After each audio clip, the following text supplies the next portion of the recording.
કેરી છે, દાડમ છે, સંતરા છે અને બીજું આપણે રબડી માટે મિલ્ક પાવડર, મિલ્ક લેવાનું છે. અચ્છા, ઘણા બધા ફ્રૂટ્સ નો યુઝ કરીએ છીએ. ઓકે, તો શીખવી દો ફટાફટ. ચાલો. સૌથી પહેલા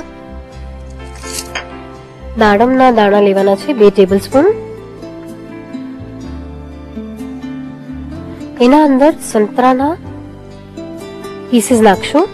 અચ્છા, એકદમ ક્લીનલી એની છાલ છે એ કાઢી લીધી. હા, એની છાલ કાઢી લીધી છે. સંતરાનો જે વચવાનો ભાગ છે ને એ જ લીધો છે. ઓકે, બહારનું જે પનીરનું કોટિંગ છે એ તૈયાર કરું.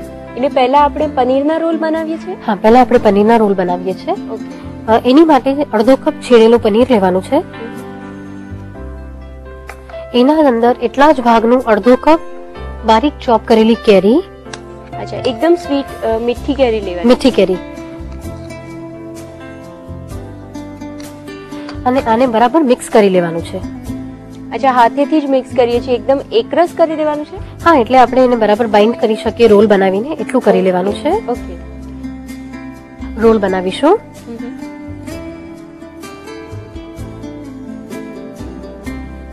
આ સ્ટફિંગ અંદર ભરશું.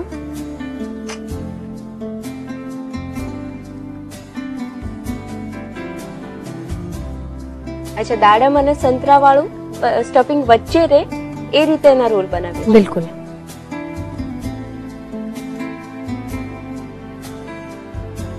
કેરીના કારણે ખૂબ જ પ્રોમિનન્ટ એક કલર પણ આવી રહ્યો છે એનો, અને ટેસ્ટ પણ મને લાગે છે કેરીનો સૌથી વધારે પ્રોમિનન્ટ હશે.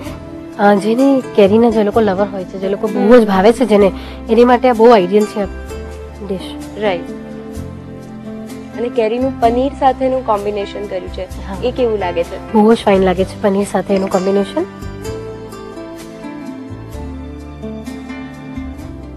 સ્ટફિંગ બહુ થોડું થોડું ભરીએ છીએ. હા, કારણ આ શું છે કે આ બહુ જ સોફ્ટ છે ને, એટલે એને મેનેજ કરવું પણ ટફ થઈ જાય. ઓકે, એટલા માટે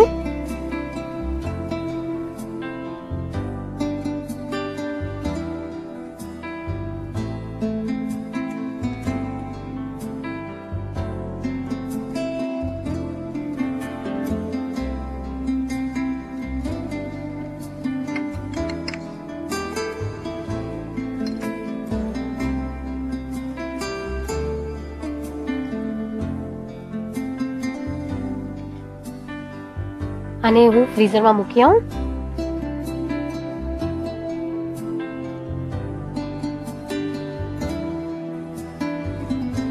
રોલને કેટલી વાર માટે ફ્રીજમાં રાખીએ છીએ? અડધો કલાક માટે ફ્રીઝરમાં રાખવાનું છે. અને જો તમારા પાસે પ્રોપર સમય હોય તો પછી એને 2 કલાક ફ્રીજમાં રાખશો. અચ્છા, રબડી બનાવી લો. 1 કપ મિલ્ક પાવડર. જેટલું જ મિલ્ક પાવડર લઈએ છીએ એનાથી અડધું દૂધ. ઓકે, એટલે 1 કપ મિલ્ક પાવડર લઈએ છીએ તો અડધો કપ દૂધ. 1 ટેબલસ્પૂન પનીર. અને પહેલા બરાબર મિક્સ કરી લેશું. અગેન આ મિશ્રણમાં પણ થોડું પનીર એડ કરીએ છીએ, કારણ રબડી બનાવવાની છે ને એટલા માટે. અને આ બી રબડી બિલકુલ બી કેલરીઝ નથી. આ રબડીમાં એકદમ લો ફેટ રબડી છે. અચ્છા, રબડી એટલે તો એ ફૂલ ઓફ ફેટ હોય, એની બદલે આપણે લો ફેટ રબડી બનાવી રહ્યા છીએ. એકદમ પ્રોપરલી મિક્સ કરી લેવાનું છે.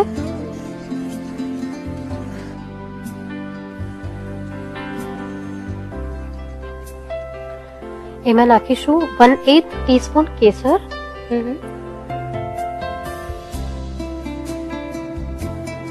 ગેસ ચાલુ કરીએ.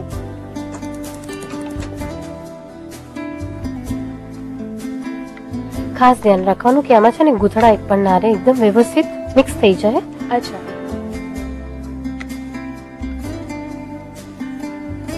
અને ગેસ ઉપર મૂક્યા બાદ એને હલાવતા રહેવું બહુ જરૂરી છે. સતત હલાવતા રહેવું.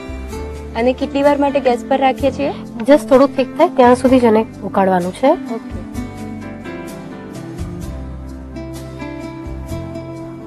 જેમ જેમ ગરમ થતું જાય છે એમ કેસરનો હલકો હલકો કલર પણ આવતો જાય છે. હા, આમાં છે ને કેસરનો બહુ બ્રાઇટ કલર લાવવાનો નથી, એકદમ લાઇટ કલર જોઈએ છે. અને જો તમને બહુ બ્રાઇટ કલર ગમતો હોય તો પછી પહેલા દૂધના અંદર કેસરને પલાળી લેવાના. હા, એને ઘોળીને જે કરીએ છીએ. પણ આપણે આમાં એકદમ લાઇટ માઇલ્ડ કલર જોઈએ છે. જે પનીરના રોલ આપણે બનાવ્યા છે એમાં તો ચલો સમજણ પડી ગઈ કે ઘણા બધા ફ્રૂટ્સ યુઝ કર્યા છે, એની સ્વીટનેસ છે, પણ રબડી એ કઈ રીતે સ્વીટ થવાની છે એ સ્ટીલ હજી સસ્પેન્સ છે. મિલ્ક પાવડર છે એનું પોતાનું સ્ટ્રોંગ સ્વીટનેસ હોય જ છે અને મિલ્ક પાવડર લો કેલ છે. ઓકે, અને આ જે છે એકચ્યુઅલી આ એક ટાઈપનું સ્વીટ છે, તેને તમે ડેઝર્ટ તરીકે બી યુઝ કરી શકો. Right. થોડું સ્વીટ છે ને, બહુ મીઠું કરતા બી હલકું સ્વીટ હોય તો ખાવાની બહુ મજા હા. પડે. આમ માઇલ્ડ સ્વીટ બનશે રેસીપી. ઓકે. આ મિશ્રણમાં થિકનેસ કેટલી જોઈએ છે? આ મિશ્રણ એકચ્યુઅલી રબડીની કન્સિસ્ટન્સી જેવી રીતે થીક રબડી બનાવીએ છીએ એવી કન્સિસ્ટન્સી લાવીશું.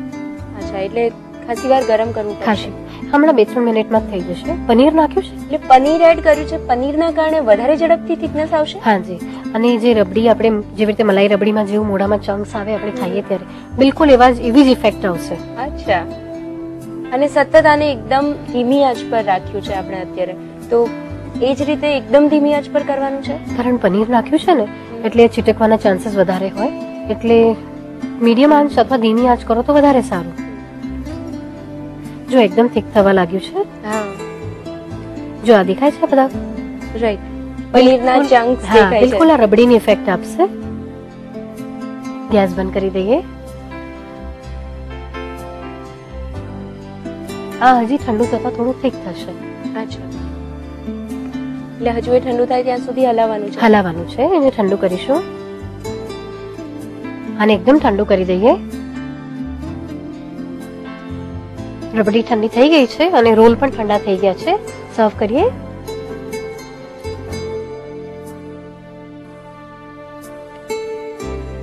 પ્લેટમાં અરેન્જ કરી અને ઉપર રબડી નાખીશું.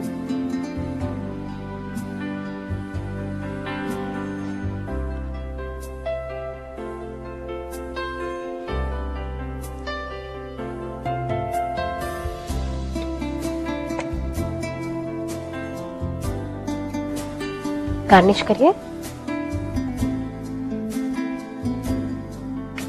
દાડમના પીસથી સજાવીશું.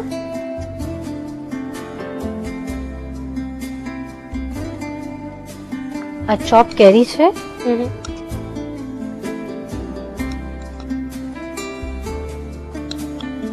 જે ફ્રૂટ્સ આપણે અંદર યુઝ કર્યા છે એનો જ ઉપયોગ કરીને અત્યારે ગાર્નિશિંગ પણ કરીએ છીએ. હાજી. આના અંદર રોઝ સિરપ, કારણ કે રબડી છે એટલે રોઝ સિરપ તો જોઈએ જ, અચ્છા. એટલે થોડુંક રોઝ સિરપ છાંટીશું.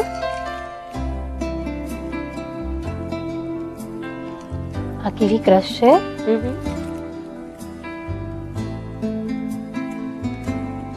બાદામ અને પિસ્તાના કતરણ.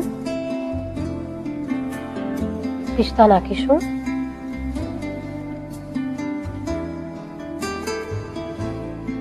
તૈયાર છે paneer roll in rabdi. And I must say garnishing પછી ખૂબ જ વધારે ટેમ્પટિંગ લાગે છે. બિલકુલ એટલું બધું અટ્રેક્ટિવ બનાવવું જોઈએ ને. સૌથી પહેલા જેમ કે છે કે પહેલા આંખો ખાય છે પછી પેટ ખાય છે. વાવ. એટલા માટે જેટલું બને એટલું તમે ડેકોરેટિવ બનાવશો તો લોકોને ખાવાની મજા પડશે. રાઈટ.